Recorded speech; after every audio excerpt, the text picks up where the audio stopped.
Honestly, I just think it's a blessing that this guy is still around and that literally he's doing well. He's recovered from all of the health ailments and misfortunes that he's been through over the last year and a half, close to 2 years.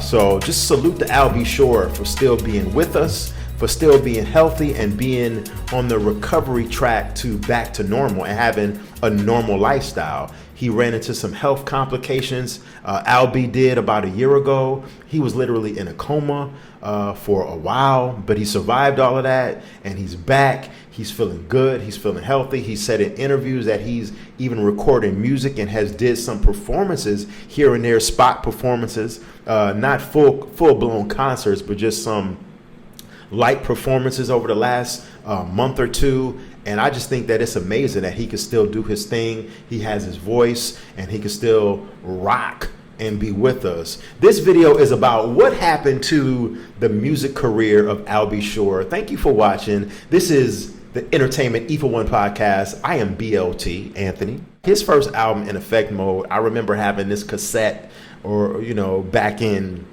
what was that, 88? 88, In Effect Mode came out. Huge album. The ladies loved him. When he came out with In Effect Mode, the album was just a bomb, literally.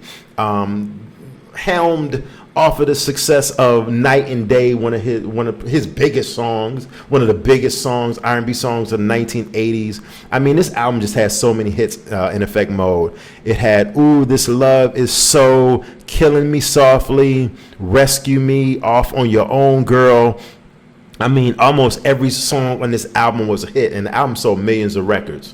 And Al B. Shore was on his way. Al B. Shore was literally looking, I mean, he had top 10 Billboard hits. He was looking like, he had, top 10 Billboard hit, top 5 hit with Night and Day. He was literally looking like he was going to be the next biggest thing in R&B. Then 1990 came. And he came out with his album Private Times and the Whole Nine. And this was the second album by Shore, Al B. Shore. The first album was on Uptown Records. And, if you know anything about, the late 80s, early 90s, Uptown Records was the place to be if you was an R&B artist, whether you were Heavy D and the Boys, Mary J. Blige, Jodeci. Uptown Records was the place to be. And, the second album, Private Times and the Whole Nine, really didn't hit as good as the first album did. I don't know why, because he didn't take a long hiatus between 88 and 90, which is only a year in between the 2 years. To me personally, I feel like it was a bad choice for a first single. The first single that was released off the album was called Misunderstanding.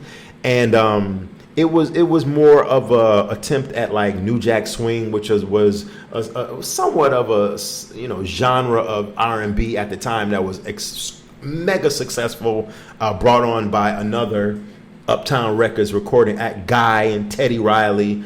New Jack Swing was just the thing in 1990. After Misunderstanding, that was it.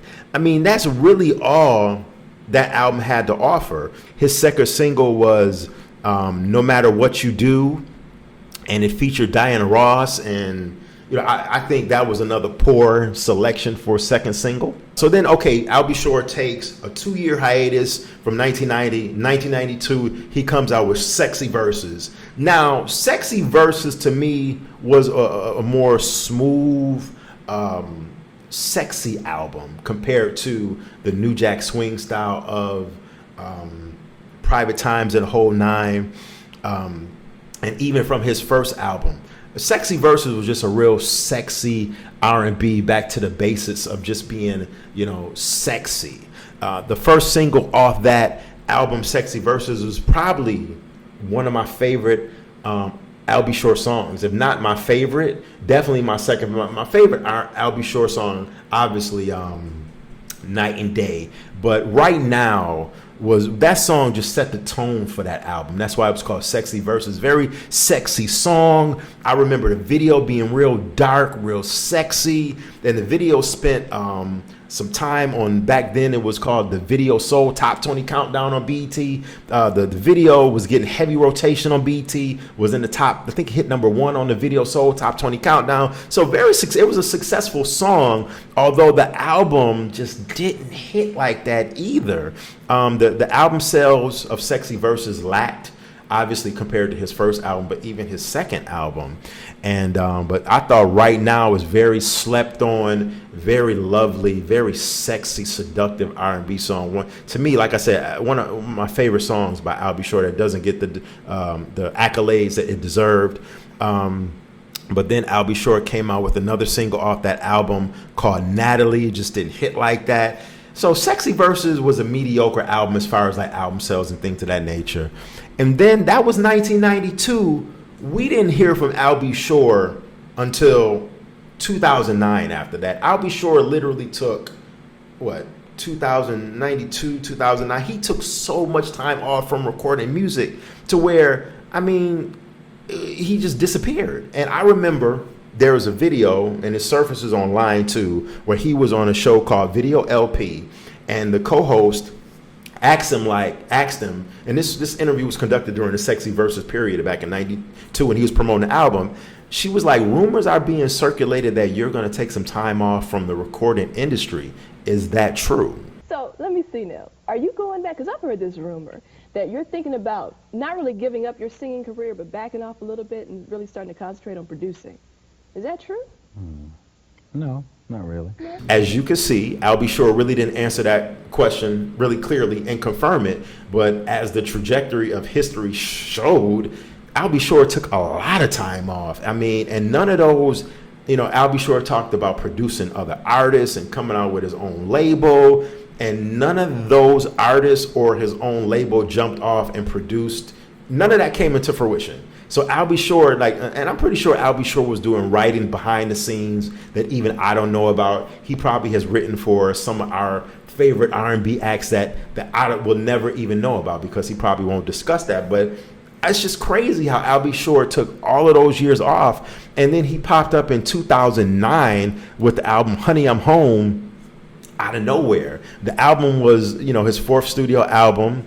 And it just didn't hit at all. Like, even when this album came out in 2009, I didn't even know this album had came out till like years later or a year or two later. Like, I remember there was no interviews, no airplay, whether it be TV or radio, no promotion for this album. It had just got thrown out there. And there wasn't even a song on this album that I remember being worthy of even being like, okay, I remember that song. That was a modest hit. No, it was just a flop album. And Honey, I'm Home was the last studio album in 2009 that we have from Al B. Shore.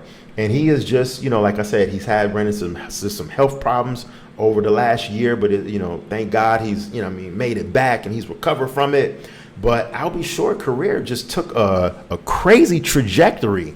I mean, he really looked like he was going to just ascend and be that next quote unquote dude, that next guy up in the R&B game. And his career, just as quick as it rose, I mean, it dropped literally within 2-3 years. It's crazy.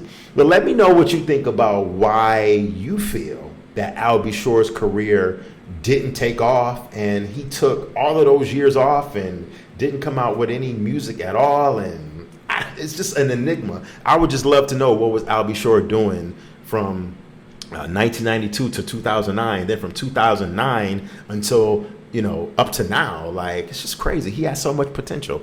But yeah, let me know in the comment section. This is the Entertainment for One, E41 podcast. Thank you for watching, and I will check you later. Talk to you later. Have a good one. Peace.